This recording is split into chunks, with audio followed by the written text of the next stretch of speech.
Alrighty guys, just Sunstrider. Welcome back to another installment of Sunstrider's Guide to Coyote Mechwarrior 5 mission types.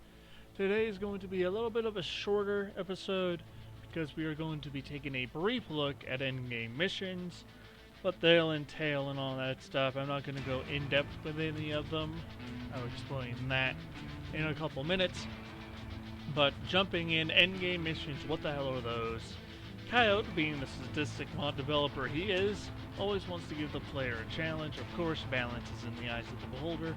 At the end of the day, it is his mod, he can do whatever the fuck he wants with it. Anyway, endgame missions are pretty much exactly what they sound like. Missions to do towards the end of a career mode or campaign run. These are higher difficulty versions of the existing missions, but they offer better rewards in return. These missions are very much a beta concept, not really refined as of this video. This is one reason why I'm not doing a video on each one as of right now. The other reason is because I don't consider myself good enough to analyze these missions. I have very limited experience with these missions, therefore I am not very good at these missions. Hell, higher difficulty versions of the existing missions get pretty tough for me, so definitely you really want to hold off on that right now. Alright, so there's currently an endgame battlefield recon, rescue, and attack and defend variant. The attack and defend being the newest one as of the latest update that was released later yesterday in terms of, uploading this video. Alright, they also cater towards co-op gameplay. Multiple primary objectives spread across the map, more secondary objectives alter the course of the mission, less friendly AI, and more hostile.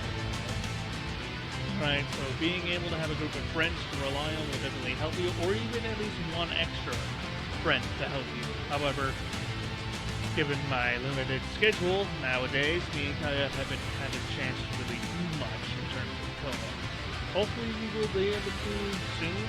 Maybe once my summer break starts, we can try to do something there. But yeah, they definitely cater towards more co-op gameplay because of the multiple primary objectives. However, Coyote did buff the player's lance AI to be more accurate and effective at killing enemies, but limited commands in the base game, it still very much limits your capabilities of doing it solo with just a full lance of AI. Alright, if we had a little bit more refined commands to do, then maybe we'd have a better chance, but that is sadly not the case. However, to prepare myself for endgame mission, Coyote allowed me to use one of his previous challenge runs ideas for myself. There are going to be slight variations because my Mechwarrior 5 game is obviously heavily modded with the yet another blank collection and a couple other things here and there. But the general gist is no buying mechs / weapons from industrial hubs, no aborting or reloading missions, and unless it bugs out, because I do remember a couple of bugs cropping up here and there. And if a mech CT is destroyed, then I will sell it and I can't repair it. The main things about that is, with yet another mech lab, you have partial mech salvage instead of full mech salvage like how Battletech came. And I think for every 5 tons, you need 1 bit of salvage. For example, if you want a flea is 20 salvage. At 5 salvage per piece, you're going to need 4 pieces of salvage in order to make a full flea. Alright, so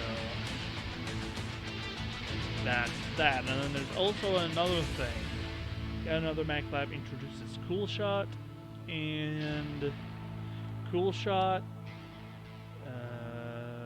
UAVs, and maybe a couple other miscellaneous stuff similar to Mechwarrior Online's Mech Lab that only shows up in stores. I don't think I've ever seen a Cool Shot or a UAV drone as Cantina reward missions or in the salvage list. And because I actually haven't even had a chance to use either of those things to see how well they fare in Mechwarrior 5's environment, I may allow myself to buy at least one or two UAVs or triple shot pods throughout the course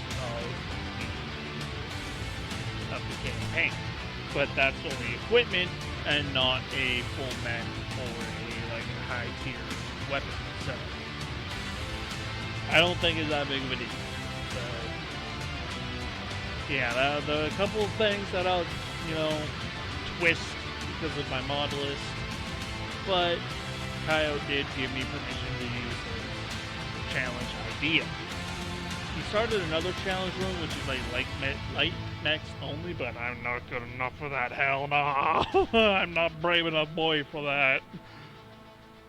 That's pretty much all I have for you in terms of in-game missions.